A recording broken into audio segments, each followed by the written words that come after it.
أعوذ بالله من الشيطان الرجيم بسم الله الرحمن الرحيم السلام عليكم ورحمة الله وبركاته.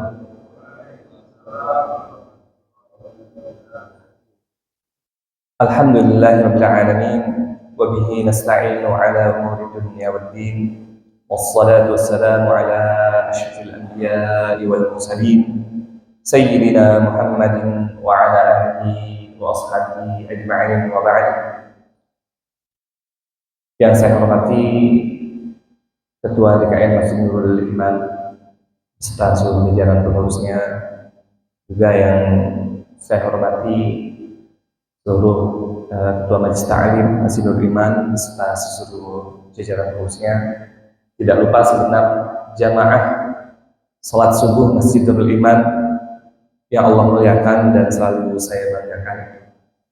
Tidak henti-hentinya kita haturkan kehadirat Allah Subhanahu wa taala, puji serta syukur atas berbagai macam limpah nikmat kepada kita semuanya. Mudah-mudahan hadirnya kita di sini bagian dari bukti dan wujud syukur kita atas nikmat-nikmat tersebut, sehingga mudah-mudahan di akhirat kelak Allah kumpulkan kita kembali semuanya di surga Firdaus. Amin ya rabbal alamin. Salat dan salam mudah-mudahan tercurah limpahkan kepada pemimpin kita, teladan kita, Nabi Muhammad sallallahu alaihi wasallam, keluarganya, sahabatnya, dan mudah-mudahan kita termasuk umatnya yang akan mendapatkan syafaat dari beliau di akhir kelak. Para hadirin sekalian, alhamdulillah pada bulan ini kembali kajian tafsir akan melanjutkan pembahasan surat Abasa sesi kedua. Bulan lalu kita telah membahas ayat 1 sampai ayat 23. Ya, ayat 1 sampai 23, dan insya Allah kita akan melanjutkan sekarang ayat 24 hingga akhir 42. Seperti biasa, kita baca dulu ayatnya terlebih dahulu, tapi mulai langsung dari ayat 24. Ya, ayat 24. Sehingga nanti kita baca, karena ini pertengahan ayat, kita baca ta'awud, a'udzubillah gitu ya. Kemudian langsung baca ayatnya. Jadi anjurannya tidak lagi diawali dengan bismillah. Karena bismillah itu dipakai anjurannya untuk setiap membaca awal surat seperti itu. Jadi ta'awud langsung ke ayat. Baik. Bisa diikuti. A'udzu billahi minasyaitonir rajim. A'udzu billahi minasyaitonir rajim. Falyanzuril insanu ila ta'amih.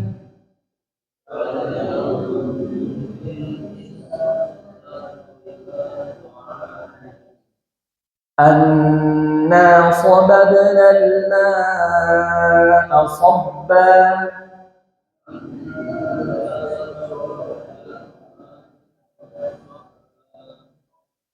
ثم شققنا الأرض شقا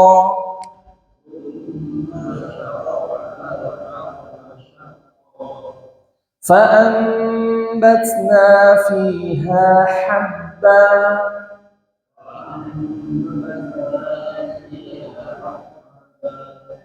وعنبا وقضبا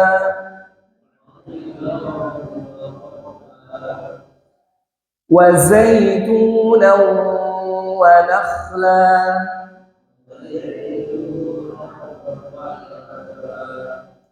وحدائق غلبا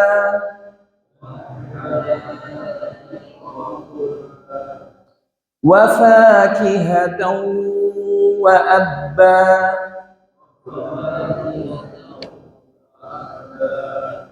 متاعا لكم ولأنعامكم.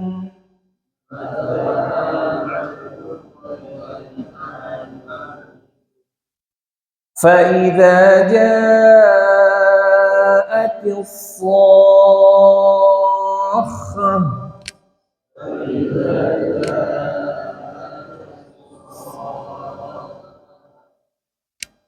يوم يفر المرء من أخيه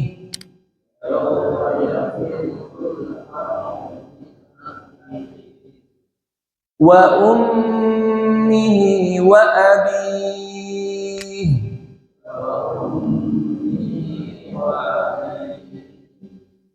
وصاحبته وبنيه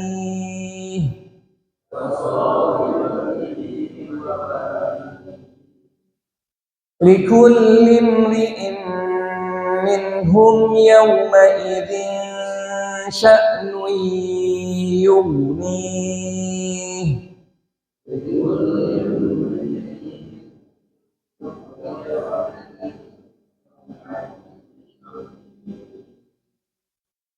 وجوه يومئذ مسفرة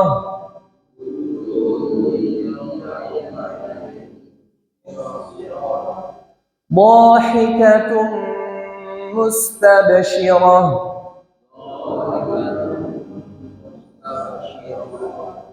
ووجوه يومئذ عليها غبرة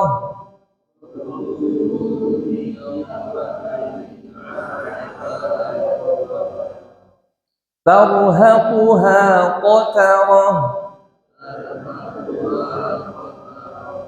أولئك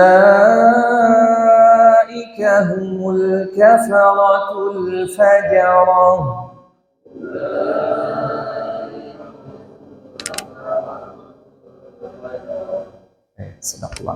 Alhamdulillah, itu surah Abas ayat 24 sampai 42 Makkiyah, ya, diturunkan sebelum hijrah Nabi ke Madinah. Urutan mushafnya ke 80. Nah, kalau di awal ayat pertama sampai ayat 16 itu isinya tentang teguran Allah, ya, karena Nabi Muhammad telah berijtihad dengan ijtihad yang salah, gitu ya. Karena mengabaikan orang yang jelas-jelas ingin belajar, yaitu Abdullah bin Umi Maktum. Akhirnya ditegur oleh Allah.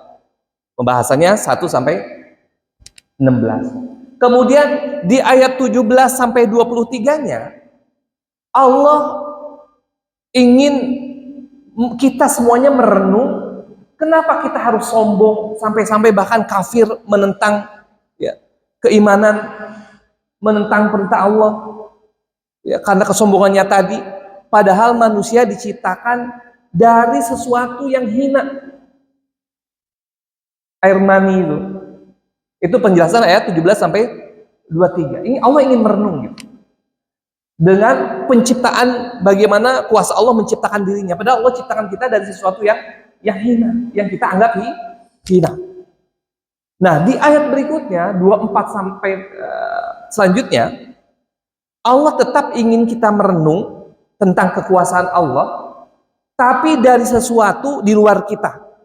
Namun sesuatu itu dekat dengan kita dan setiap harinya kita butuhkan. Apa? Makanan. Maka Allah sebutkan di ayat 24, fal yanzuril insanu ila ta'ami. Fal yanzur, maka hendaklah al insan, manusia, memperhatikan ila ta'ami, makanannya. Ta'am itu makanan. Kenapa kita harus memperhatikan makanan? Dan kenapa Allah nyuruhnya kok kita memperhatikan makanan? Kayaknya makanan itu sepele banget, gitu. Bukan sepele. Makanan itu sesuatu yang urgen, ya, penting bagi kehidupan kita. Salah satu kebutuhan primer kita, kebutuhan penting. Dan oleh karena itu makanan itu selalu dekat dengan kita. Bahkan biasanya orang Indonesia makan itu sampai 3 kali sehari harus itu minimal.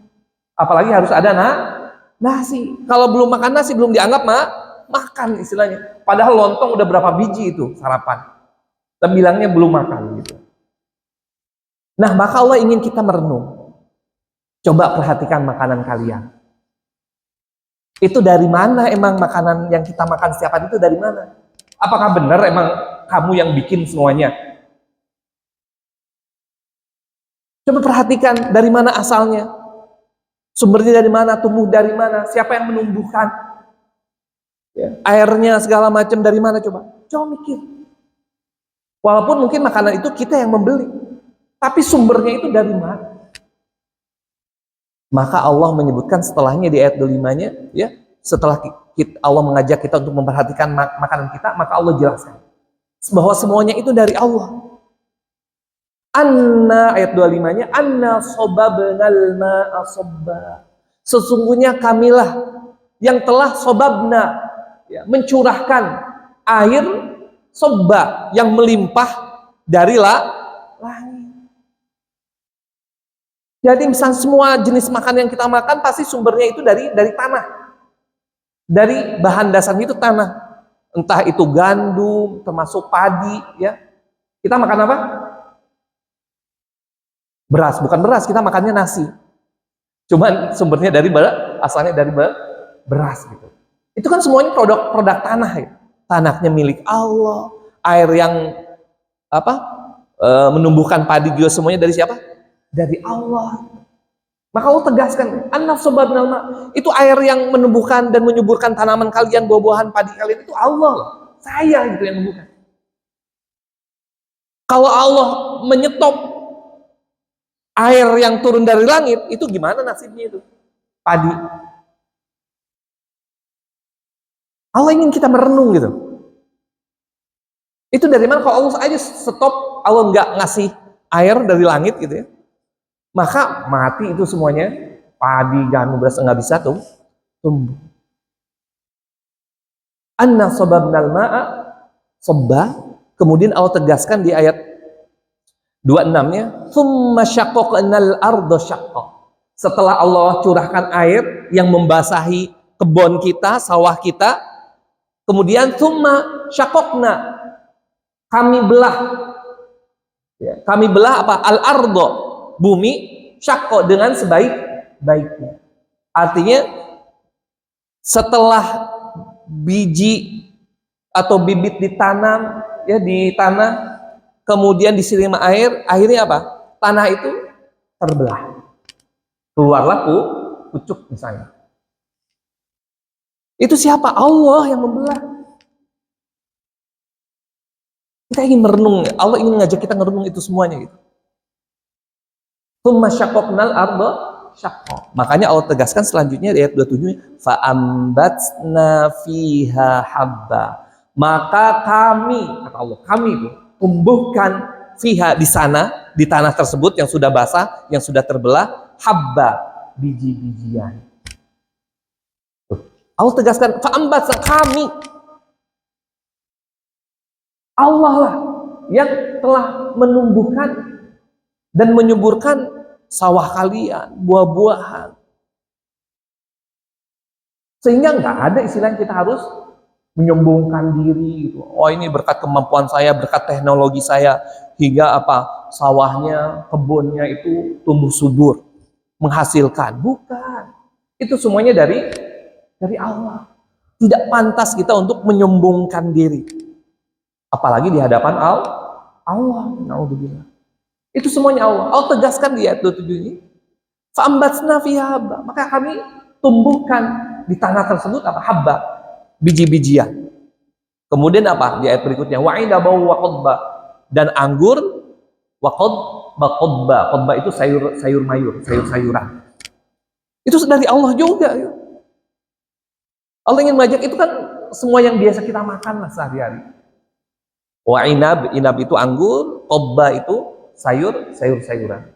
Wa zaituna wa nakhla, dan buah zaitun, wa nakhla, serta pohon kurma. Yang kata para ahli tafsir, semua buah-buahan yang dijelaskan, pertama Allah menyebutkan dari tumbuhan ini habba, artinya apa? Biji-bijian. Ini merupakan bahan pokok manusia. Entah itu jagung, gandum, termasuk di dalamnya adalah padi atau beras. Itu sesuatu yang pokok. Maka Allah sebutkan pertama. Allah sebutkan pertama. Kenapa? Karena manusia tidak bisa terlepas dari yang namanya bahan makanan pokok. Kalau manusia nggak makan anggur sebulan, 2 bulan, bahkan setahun nggak masalah. Tapi kalau manusia nggak makan makanan pokok, kalau di kita misalnya nasi atau beras, wah itu lemes itu. Maka Allah sebutkan pertama habba, selanjutnya anggur, ya, kemudian buah-buahan, tadi sayur mayur. Tapi semua yang disebutkan oleh Allah di dalam Al-Quran, ya, buah-buahan, menandakan bahwa semuanya ini memiliki manfaat yang sangat besar bagi manusia. Makanya Allah sebutkan sayur mayur, sayur-sayuran. Udah jelas manfaat dan nutrisinya untuk tubuh kita disebutkan di dalam Al-Quran. Sayur mayur, sayur-sayuran. Walaupun nggak dirinci sayurnya, sayur lodeh, sayur asem. Kalau di Indonesia kan lengkap banget segala sayur mayur kayaknya ada ya. Tapi itu di Al-Quran ada kalau disebutkan. Sayur-sayuran. Ya. Buah zaitun manfaatnya udah kita bahas di surah At-Tin, luar biasa. Zaitun selain buah-buahan, itu juga bisa menjadi produk kesehatan. Minyaknya, bahkan untuk kecantikan, untuk kulit itu luar biasa. Artinya segala yang disebut di Al-Quran, itu manfaatnya luar biasa. Termasuk nakhla. Nakhla itu pohon kurma. Kurma itu pohon yang lebih dahsyat lagi. Bahkan banyak dalam riwayat disebutkan bahwa kurma itu merupakan pohon buah yang paling tua di dunia. Paling tua. Dan pohon kurma itu memiliki filosofi yang luar biasa. Bahkan Rasulullah pernah menyebutkan perumpamaan mukmin itu harus seperti pohon kurma. Bahkan ketika Allah menyebutkan di surah Ibrahim ayat 24 sampai 26, Allah berfirman, "Mathalu kalimatin thayyibatin kasyajaratin thayyibatin asluha tsabitu wa far'uha fis sama tu'ti ukulaha kullahinin biidzni rabbiha." Kata Allah, perumpamaan kata-kata atau kalimat yang baik itu seperti pohon yang baik. Apa itu pohon yang baik? Asluha tsabit, akarnya itu menancap kuat ke tanah. Asluha tsabitu wa far'uha fis sama. Lalu dahannya itu menjulang ke langit. Di surah Ibrahim ayat 24 sampai 25.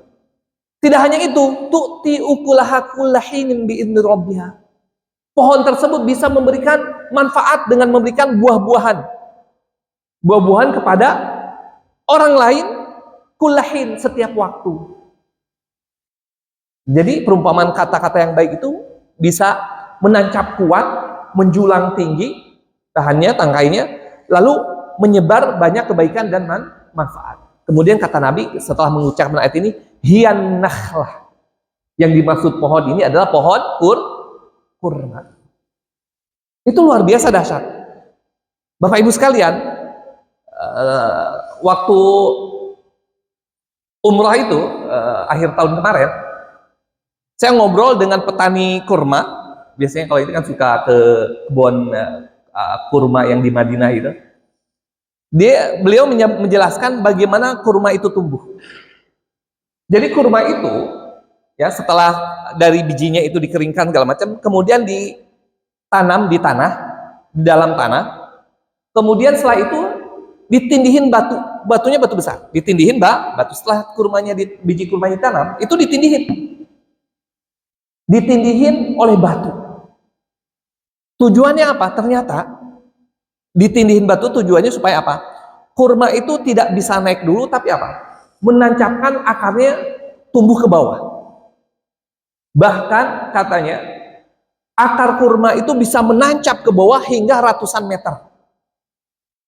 Hingga ratusan meter akarnya itu, pohon kurma.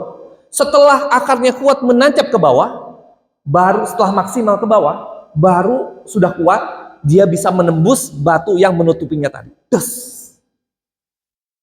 Pecah itu batu. Setelah akarnya maksimal tumbuh ke bawah. Sehingga pohon kurma itu walaupun di tempat gersang, kenapa bisa tumbuh dan hadir buah kurma yang begitu lezat? Kenapa? ternyata akarnya itu ke bawah sampai menemukan kandungan air di bawah. Itu sampai ratusan meter katanya ke bawahnya. Sehingga kuat. Kalau kita pegang begini itu kurma itu kuat. Kenapa?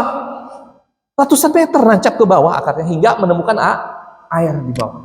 Kenapa? Ditindihin dulu sama batu. Kayak nyiksa gitu ya. Makanya pohon kurma itu benar-benar simbol kekuatan, ketabahan gitu ya. Kemudian simbol kebermanfaatan juga. Ya, ketahanan. Di padang pasir, kurma itu satu-satunya pohon yang berbuah. Biasanya kan kaktus, itu nggak berbuah di padang pasir yang gersang itu. Tapi kurma itu satu-satunya pohon padang pasir yang bisa berbuah. Ada pohon lain, tapi biasanya nggak berbuah. Dan kurma itu satu-satunya pohon yang berbuah di padang pasir. Di Indonesia juga alhamdulillah sekarang udah ini ya, budidaya pohon kurma dan tadinya nggak berbuah, tapi sekarang alhamdulillah sudah berbuah. Bahkan kalau di Amerika itu udah pakai teknologi canggih, termasuk di Thailand, pohon kurma itu menggunakan teknologi canggih. Sehingga buahnya lebat, banyak justru ke Indonesia juga setiap Ramadan itu ternyata kurmanya banyak yang dari Amerika gitu ya. Thailand sekarang itu banyak. Itu disebutkan di Al-Quran kurma. Bahkan kurma itu, kata kurma, pohon kurma di Al-Quran disebutkan sebanyak 20 kali. Kata kurma disebutkan di dalam Al-Quran sebanyak 20 kali. Bahkan disebutkan kurma itu salah satu ya buah-buahan yang nanti akan kita temukan lagi di surga. Akan kita temukan lagi surga di surah Ar-Rahman tuh. Fiha fakihatu wa nakhlu warumman. Di dalam surga nanti akan ada apa? Buah-buahan, itu umum semua buah-buahan. Kemudian manakhlun secara khusus Allah sebutkan kurma warumman. Rumman itu buah delima. Jadi itu buah-buahan surga tuh. Ada durian nggak ya di sana? Ada durian nggak di surga? Ada, tenang aja. Apa yang kita sukai di dunia itu akan hadir di surga nanti. Tapi secara khusus ada buah-buahan yang Allah sebutkan bahwa nanti akan ada di surga. Salah satunya adalah buah kurma, kemudian delima, kemudian pisang. Pisang itu di Al-Quran disebutkan akan ada di surga. Ya, buah-buahan begitu lagi. Yang udah aneh. Tapi itu beda tentunya. Jangan kita pikir buah-buahan yang kita rasakan pisang, ya pisang kayak pisang di dunia rasanya enggak. Pasti lebih nikmat. Kalau ada kurma pun, kurmanya pasti kurma yang lebih nikmat daripada kurma yang kita rasakan di dunia. Nah, itu Allah sebutkan semuanya. Kemudian di ayat berikutnya ada 9, wa hadaiqu ghulba. Dan juga Allah menubuhkan apa? Kebun-kebun. Gulba yang rindang, rimbun dan lebat. Gulba itu lebat, rimbun, rindang, kebun-kebun. Sebagian ahli tafsir menyebutkan yang dimaksud gulba adalah pohon-pohon yang bisa menjadi peneduh saat kita di perjalanan. Artinya saking rindangnya, saking lebatnya, kita bisa berteduh dari panas matahari. Itu gulba. Itu juga siapa yang menumbuhkan pohon itu? Allah semuanya. Allah. Semuanya itu dari Allah. Walaupun mungkin sekarang ada teknologi canggih, rekayasa genetik yang bisa membuat tumbuh-tumbuhan atau buah-buahan tumbuh lebat, pada hakikatnya itu siapa yang memberikan ilmunya? Allah. Bahkan sekarang ada hadir buah yang tanpa biji gitu ya, segala macam. Itu semuanya dari siapa? Pada hakikatnya itu dari Allah. Ilmunya dari Allah. Saat diaplikasikan yang menumbuhkan juga Allah. Maka nggak pantas kita manusia sombong gitu. Dengan kecerdasan dan kepintaran kita. Itu semuanya dari Allah. Allah ingin kita merenung gitu. Sehingga kita bisa menikmati berbagai macam rasa buah-buahan, makanan. Maka kalau kita bisa merenungi hal ini, nggak pernah ada manusia yang sombong. Kenapa? Setiap kita menyicipi makanan, Masya Allah ini nikmat banget rezeki dari Allah ini. Alhamdulillah gitu. Kita dapat masih bisa makan senikmat ini. Sehingga kalau kita merenungi ini akan senantiasa tumbuh rasa syukur dalam diri kita. terlepas dari sedikit atau banyaknya nikmat yang kita dapatkan.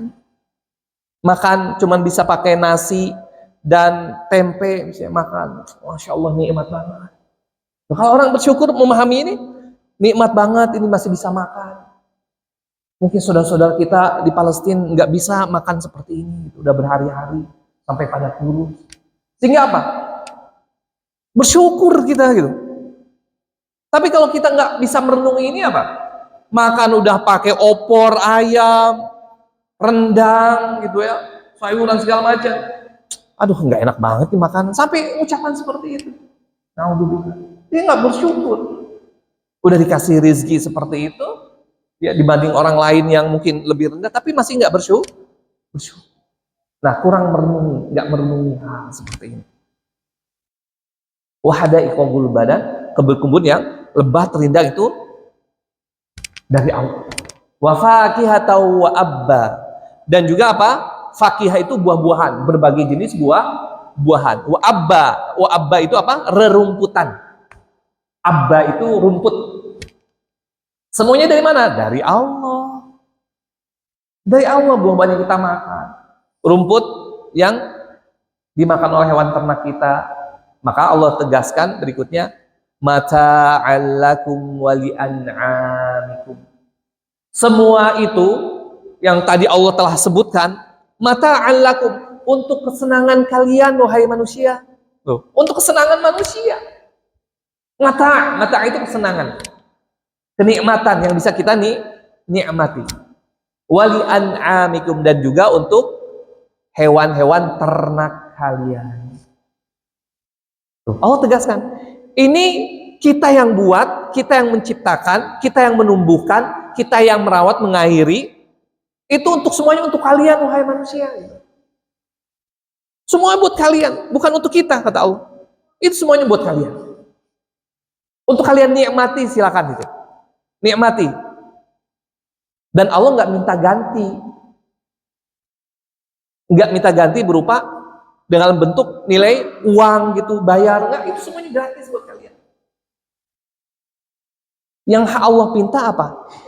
Bersyukur aja. Bersyukur. Dan konsekuensi bersyukur, syukur kita atas nikmat Allah, ya kita taat sama perintah Allah. Taat sama perintah Allah. Dan Allah memerintahkan kita itu bukan sesuatu pekerjaan yang berat-berat, enggak. Allah memerintahkan dan mewajibkan kita sholat hanya 5 waktu, zuhur 4, asar 4, maghrib 3, isya 4, dan subuh 2. Enggak banyak. Kalau kalian melaksanakannya di masjid berjamaah, bagus. Tapi kalau nggak memungkinkan di rumah, silakan. Yang penting sholat gitu. Allah hanya minta itu. Sholat. Kemudian apa? Puasa itu juga setahun sekali di bulan Ramadan aja. Nggak berat. Puasa juga nggak makan hanya berapa? Hanya sekitar 12 jam aja. 12-13 jam. Nggak nyuruh puasa, nahan makan 24 jam, enggak. Itu juga manfaatnya untuk kalian semuanya, melatih kesabaran, melatih menahan syahwat, membayar zakat. Allah mewajibkan bayar zakat itu juga bagi yang mampu aja, yang memiliki kelebihan harta. Kalau hartanya sudah mencapai nisab 85 gram emas, maka yang dikeluarkan juga nggak banyak, hanya 2,5% dari jumlah harta kalian. Itu nggak banyak gitu. Kalau punya 100 juta duit di tabungan dan bertahan selama setahun, maka yang dikeluarkan hanya berapa? 250.000 aja gitu. 100 juta dikeluarin 250.000, itu juga setahun sekali. Itu sedikit sebagai wujud syukur kita. Dan itu juga bukan untuk Allah. Buat siapa? Buat ngebantu orang-orang fakir, miskin, orang-orang nggak mampu. Bukan untuk Allah. Allah nggak perlu itu gitu. Tapi itu semuanya wujud dan bentuk syukur kita. Allah telah memberikan banyak kebaikan dan kenikmatan untuk kita semuanya. Nggak banyak yang Allah tuntut kepada kita gitu dari kewajiban-kewajiban itu. Maka lakukan, taati setiap perintah Allah, minimal yang wajib saja, minimal yang Yang wajib. Kalau yang mampu yang melakukan yang sunnah-sunnah, oh itu lebih bagus. Kalau kalian belum mampu tahajud, nggak usah, nggak apa-apa. Ya, puasa sunnah, nggak usah, nggak apa-apa. Fokus di wajib dulu aja. Itu sudah bentuk ketaatan. Menahan diri untuk tidak melakukan kemaksiatan, dosa-dosa yang Allah larang. Itu semuanya wujud syukur kita. Allah sudah memberikan banyak kita kenikmatan. Terutama itu makanan yang bisa kita makan setiap hari. Walaupun mungkin sederhana, itu nikmat dari Allah. Mata'an lakum wa li'antum. Semua itu untuk kesenangan kalian dan hewan-hewan ternak kalian. Maka Allah menyebutkan di ayat berikutnya apa? Terkait pembahasan hari kiamat. Artinya apa?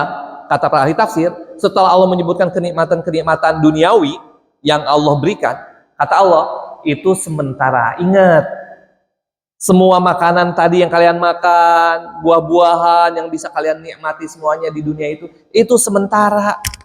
Karena berikutnya apa?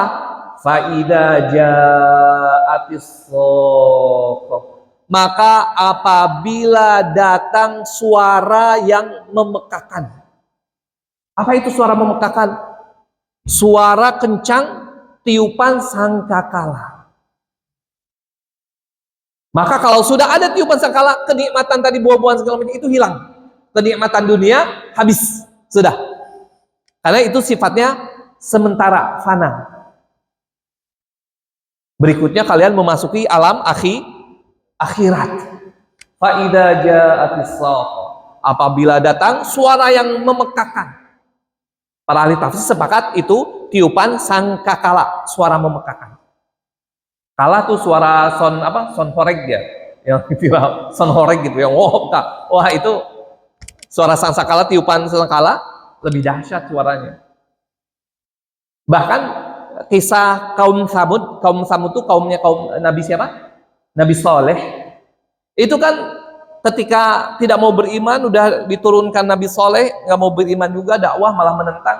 Allah azab di akhirnya tuh dengan apa? Dengan suara petir, gemuruh petir yang memekakan telinga hingga semuanya mati. Itu apa? Azab kaum Samud. Suara petir menggelegar, sangat kencang, volumenya kencang lah gitu ya. Itu sampai gara-gara suara petir itu, bukan kena petirnya kaum Samud tuh. Semuanya Allah siksa, Allah matikan dengan apa? Suara gemuruh petirnya. Akhirnya mati semuanya dengan suara gemuruh petir. Bisa dibaca kisahnya. Kaum Samud itu Saleh. Kita pernah singgung juga. Nah ini tiupan sangkakala. Para ulama sepakat yang maksud suara memekakan itu adalah tiupan sangkakala. Yang ditiup oleh siapa? Israfil. Malaikat Israfil. Namun para ulama berbeda pendapat apakah ini tiupan sangkakala yang pertama atau kedua. Nah, walaupun mayoritas ahli tafsir menyebutkan itu tiupan sangkakala yang kedua. Karena setelahnya itu ada cerita tentang yauma yafirul mar'u min akhihi itu. Bahkan kalau di terjemahan dari Kemenag itu ada penjelasannya di dalam kurung tiupan sangkakala kedua. Kalau di terjemahan ada dalam kurungnya itu tiupan sangkakala kedua. Artinya tiupan sangkakala pertama ketika ditiupkan atas perintah Allah, semuanya hancur, semuanya mati. Semuanya mati kan? Kemudian ditiupkan tiupan sangkakala kedua, semuanya bangkit lagi. Semuanya bangkit lagi. Saat semua bangkit, itu kebingungan. Semua manusia dibangkitkan lagi.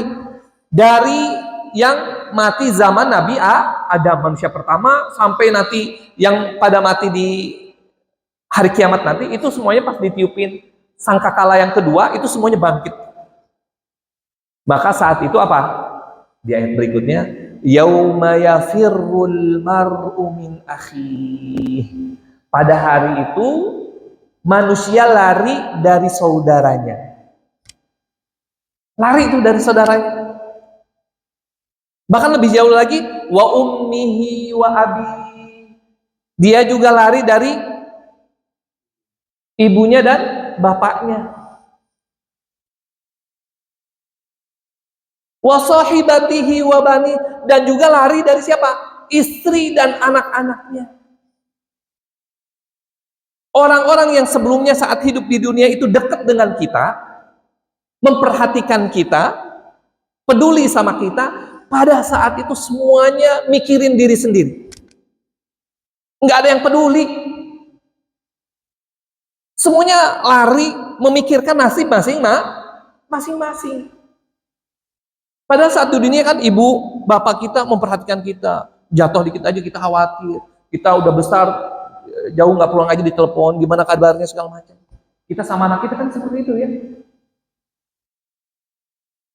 Istri kita memperhatikan kita, ya, suami memperhatikan istrinya, menafkahi. Saat itu terjadi, semuanya sendiri-sendiri. Nggak mikirin pas proses tiupan sangkakala yang keduanya itu ya, pas dibangkitkan, mikirin sendiri, wah ternyata benar ada hari kebangkitan. Ini gimana nasib saya? Oh, mikirin diri sendiri.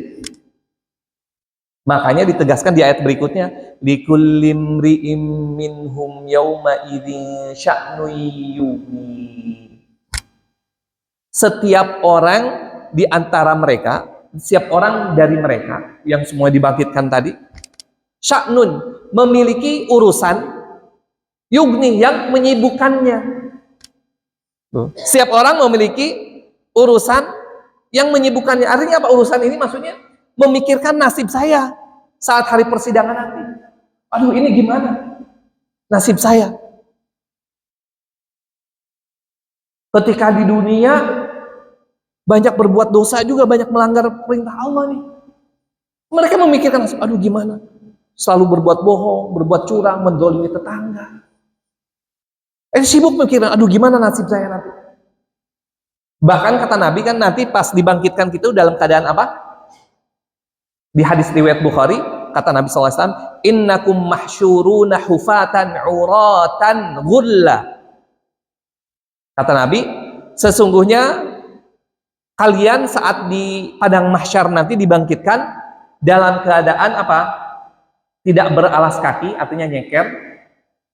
Kemudian uratan, telanjang, nggak pakai pakaian apapun, ya. Kemudian ghulla itu apa?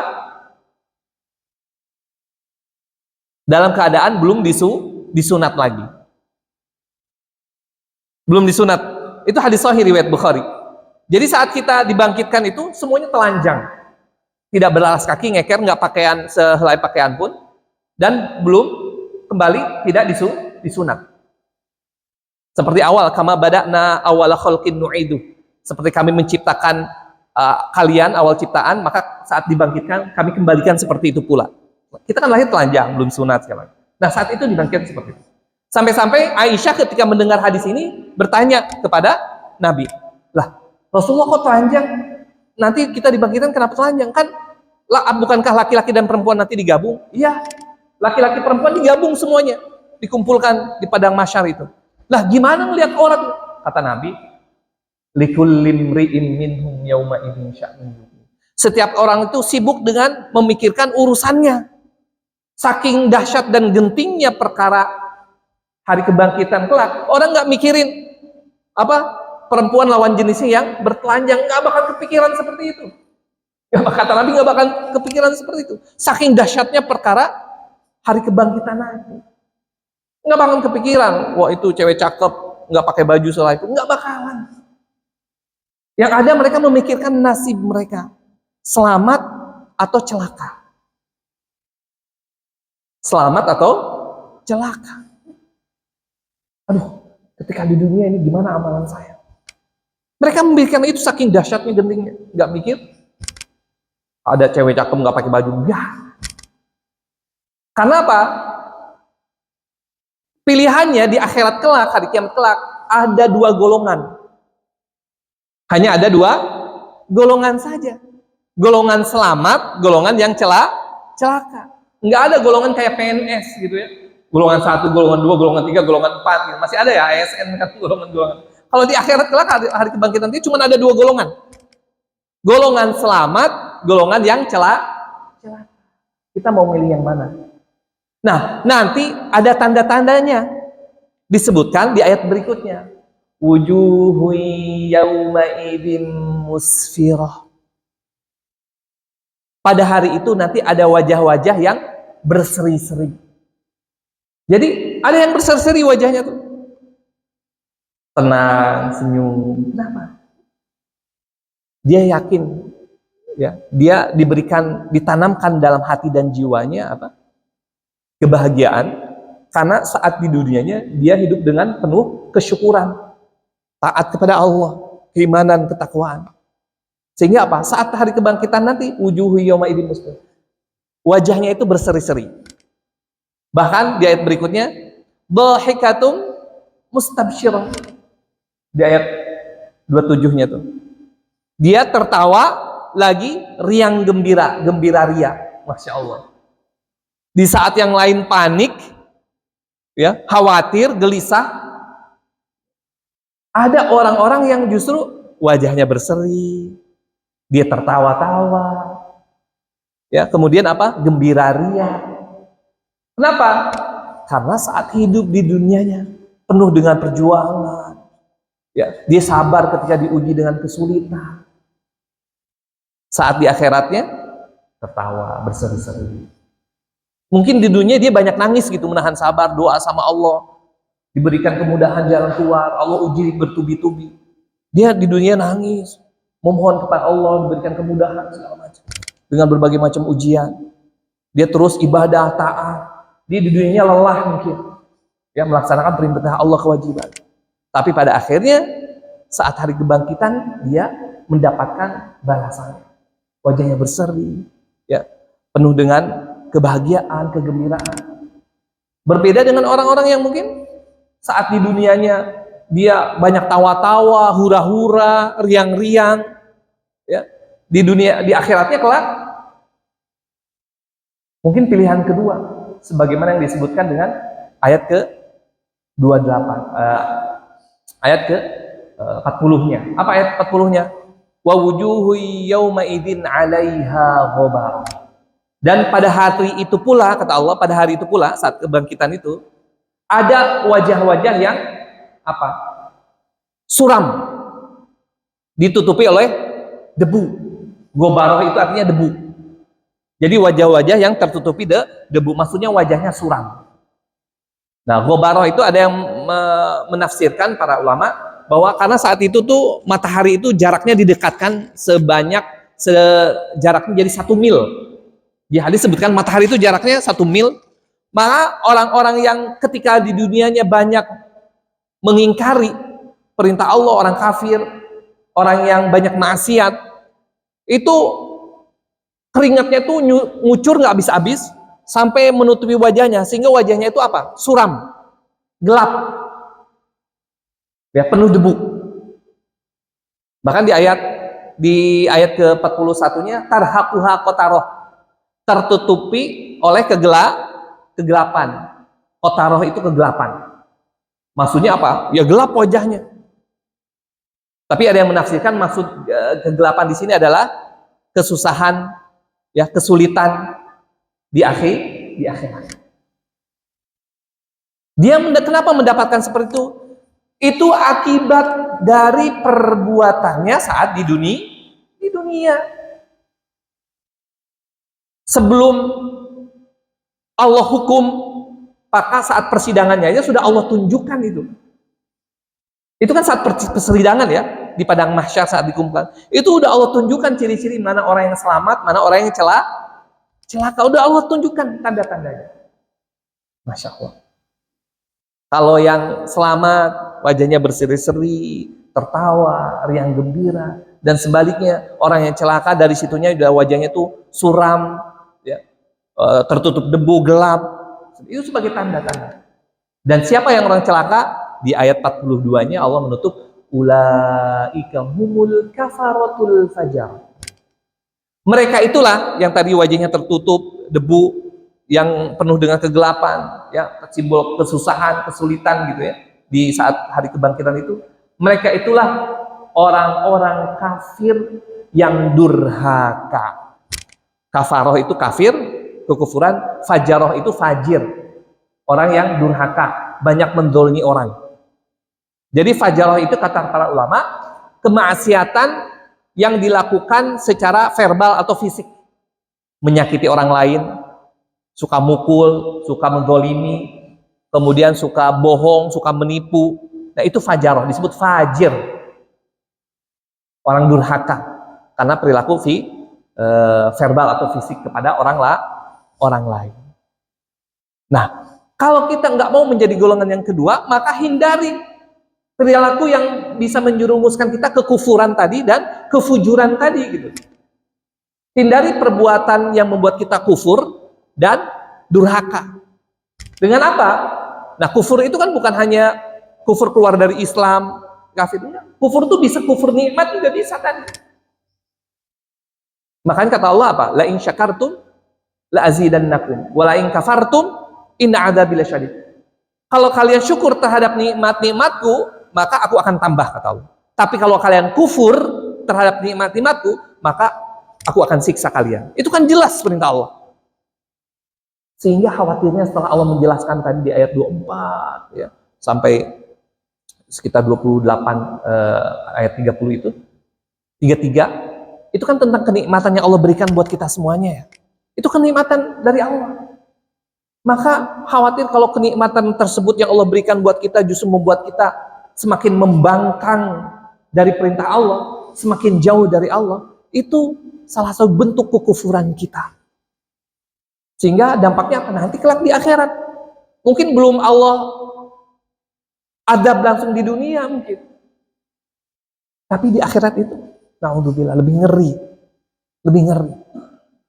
Bahkan kalau kita milih ya, mendingan kemaksiatan atau dosa yang kita lakukan, mendingan Allah balas di dunia saja. Tapi di akhirat sudah dimaafkan gitu. Ya kan? Karena kalau nggak dimaafkan, di akhirat implikasinya ya adab di akhirat lebih kekal, lebih sakit, menyedihkan. Mending Allah misalnya balas di dunia saja cukup, tapi di akhirat dimaafkan. Dan itulah yang dipilih oleh para sahabat ketika khilaf melakukan dosa dan kemaksiatan. Sampai pernah dengar cerita seorang perempuan datang Rasulullah, saya telah berzina. Hukum saya, minta dirajam. Seorang perempuan yang sudah punya suami berzina dengan laki-laki lain, malah datang kepada Rasulullah minta dihukum supaya hukuman dunianya tersebut menghapus dosa-dosanya gitu. Jangan nanti disiksa di akhirat, dengan siksa balas di dunia aja deh. Sampai milih gitu coba. Padahal hukumannya orang yang berzina, perempuan berzina itu apa? Yang sudah berkeluarga dirajam sampai meninggal. Hukumannya itu dirajam sampai meninggal. Tapi dia memilih siksa dunia daripada siksa akhirat. Akhirnya Nabi ngelihat itu, kamu lagi hamil? Iya, zina itu hamil. Kata Nabi, udah lahirkan dulu anakmu. Rasulullah nggak mau ngelajam saat itu juga, lahirkan dulu anak. Perempuan tadi udah ngelahirin, datang lagi ke Nabi. Kalau kita udah ngabur aja kali ya, nggak mau ya istilahnya dihukum seperti itu. Tapi dia datang udah bawa anak, baru lahiran langsung menemui Rasul. Ya Rasulullah, saya udah melahirkan, tolong hukum saya. Bawa anak kecil yang baru lahir. Nabi ngelihat, udah hukumannya nanti aja. Kamu susuin dulu anakmu selama 2 tahun. Nanti kalau 2 tahun sudah disusui, datang temuin saya lagi. Rasulullah ngulur waktu lagi supaya udah jangan dirajam dulu. Susuin dulu anakmu yang baru lahir ini. Akhirnya setelah 2 tahun, tetap dia datang perempuan itu. Ya Rasulullah, hukum saya. Ini anak saya udah menyelesaikan tugas, saya udah 2 tahun nih. Udah disusuin, udah disapi. Masya Allah. Akhirnya Rasulullah hukum dia dirajam sampai meninggal. Akhirnya kata Nabi apa? Perempuan ini sekarang sudah ada di surga. Masya Allah. Bayangkan, orang yang memilih siksa untuk menghapus dosa dan kesalahannya itu, mendingan siksa di dunia gitu supaya nggak di akhirat. Sampai minta-minta ke Rasul, ya Rasul hukum saya udah berbuat dosa, hukum saya. Gitu. Walaupun akhirnya dihukum, tapi kata Nabi, orang ini masuk surga. Kata Nabi. Masya Allah. Tuh, kita milih mana?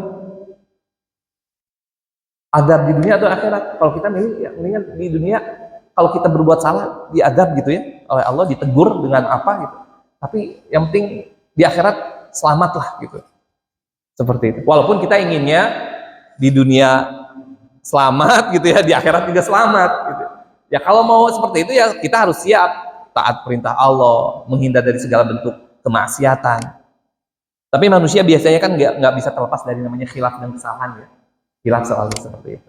Maka memang Allah sediakan pintu taubat buat kita. Maka taubat sama Allah, mohon ampunan sama Allah. Kalau kita ada kesalahan dan dosa yang berhubungannya dengan manusia, menyakiti, mendolimi orang lain, maka minta maaf. Gak usah malu-malu minta maaf. Gak usah gengsi ke tetangga kita. Bu maaf ya kalau ini anak-anak saya berisik gitu ya, mengganggu ke sebelah rumah. Itu nggak masalah. Karena kalau kita ada kedoliman kepada orang lain, itu di akhirat bisa dituntut. Nah, saya nyebrang soalnya saya nggak bawa HP. Udah masuk kayaknya waktu syuruk ya. Alhamdulillah, oh ya, sudah masuk. Alhamdulillah. Jadi itu tafsir surat Abas, renungan buat kita, nikmat yang kita terima dari Allah itu banyak banget. Maka bersyukur. Dan salah satu bentuk syukur itu adalah ketaatan kita kepada perintah Allah dan menjaga diri dari perbuatan dosa dan maksiat. Ya, karena kita hidup di dunia ini sementara, suatu yang sudah Allah siapkan nanti adalah kehidupan di akhirat yang kita kekal selamanya. Jadi kesempatan hidup, kesempatan mendapatkan kenikmatan itu kita gunakan untuk apa? Sebagai sarana untuk memperbanyak amal soleh dan ibadah kita kepada Allah. Sehingga kita mudah-mudahan akan termasuk di akhirat kelak dari mulai hari kebangkitan, ya, termasuk ke dalam golongan orang-orang yang akan selamat. Dan Allah kumpulkan sekali lagi kita semuanya nanti di surga Firdaus.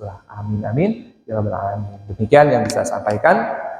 Sampai ketemu nanti bulan depan di tafsir surat berikutnya, yaitu surat An-Nazi'at. Ya, mudah-mudahan Allah mengampuni dosa-dosa kita semuanya, Allah melimpahkan keberkahan kepada kita semuanya, Allah ridhoi pertemuan kita ini, sehingga mudah-mudahan kita mendapatkan kebaikan dan manfaat dari pengajian ini insyaallah.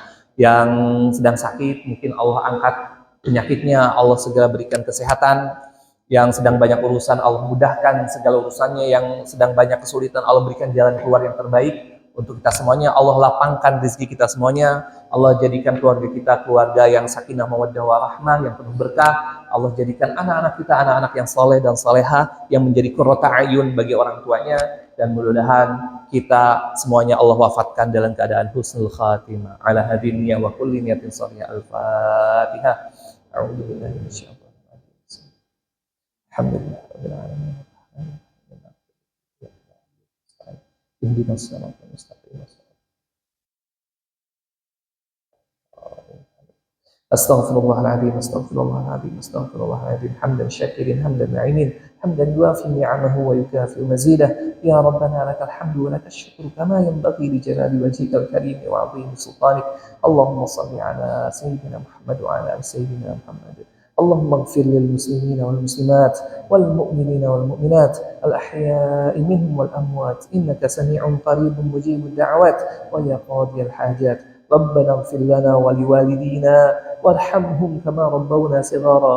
ربنا اغفر لنا ولإخواننا الذين سبقونا بالإيمان ولا تجعل في قلوبنا غلا للذين آمنوا ربنا إنك رؤوف رحيم.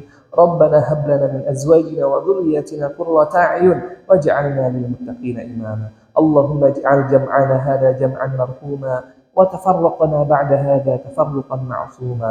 اللهم لا تدع في مقامنا هذا ذنبا إلا غفرته ولا هما إلا فرجته ولا مريضا إلا شفيته ولا دينا إلا قضيته ولا حاجة من حوائج الدنيا والآخرة إلا قضيتها ويسرتها يا رب العالمين ويا أرحم الراحمين. ربنا ظلمنا أنفسنا وإن لم تغفر لنا وترحمنا لنكونن من الخاسرين. ربنا آتنا في الدنيا حسنة وفي الآخرة حسنة وقنا عذاب النار. اللهم آمين. وصل اللهم على سيدنا محمد وعلى آله وصحبه وسلم. سبحان ربك رب العزة عما يصفون وسلام على المرسلين والحمد لله رب العالمين.